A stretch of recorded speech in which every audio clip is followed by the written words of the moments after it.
Groping, rape, torture. For fun? For the win? What? Is the Night Stalker cranking out video games from death row? No, this stuff's being made legal in Japan. Would you want your kid, heck, would you want your husband or boyfriend playing this video game? Click your mouse and you can touch, feel, grope, and you ready for this? Rape women. It's sick, and it's a video game that's made women mad as hell, forcing the game maker to bow to pressure.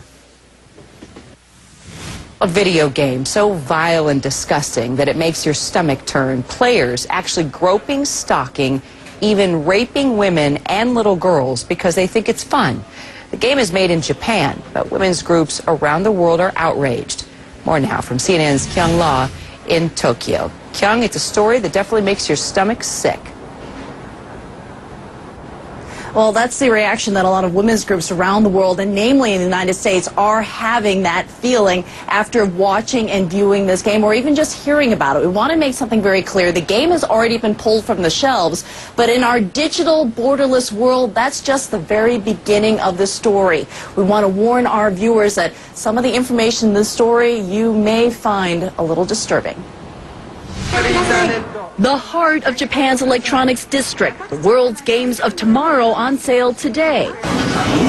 On shelves in mainstream stores, plenty of what's known here as hentai games. Almost all feature girlish-looking characters. Some are violent, depicting rape, torture, and bondage in detail.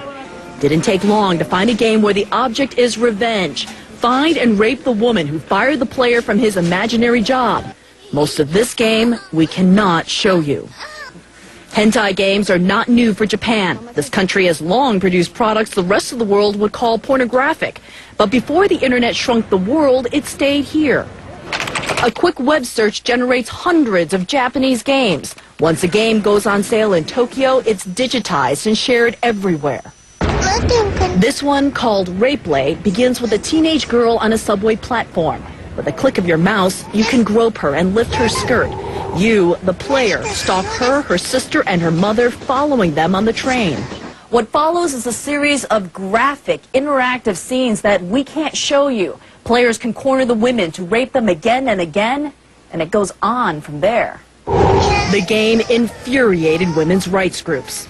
These sort of games that normalize extreme sexual violence against women and girls have really no place in our communities. International outrage led the Japanese developer to pull the Rapeplay game from stores last year. But that didn't stop its spread. In fact, the controversy took it viral. That's how Lucy Kibble and Jim Gardner in England heard about and downloaded the game, as they told me over Skype. It was just a fact, it was a controversial subject, and I wanted to try it really, just to see what it was all about.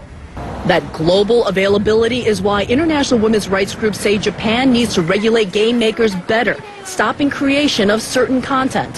What we are calling for, though, is that the Japanese government ban all games that promote and simulate sexual violence, sexual torture, stalking, and rape against women and girls. And there are plenty of games like that. How sensitive is Japan to this issue? Despite weeks of repeated calls to the government, not a single government official would speak to CNN on camera. They wouldn't even make a statement on paper. Over the phone, one official who would not allow us to use her name said that the government realizes these games are a problem, and it is checking to see whether self-policing by the gaming industry is enough. Sexual images are subject to censorship in Japan. For example, in the Rapeplay game, genitalia are obscured.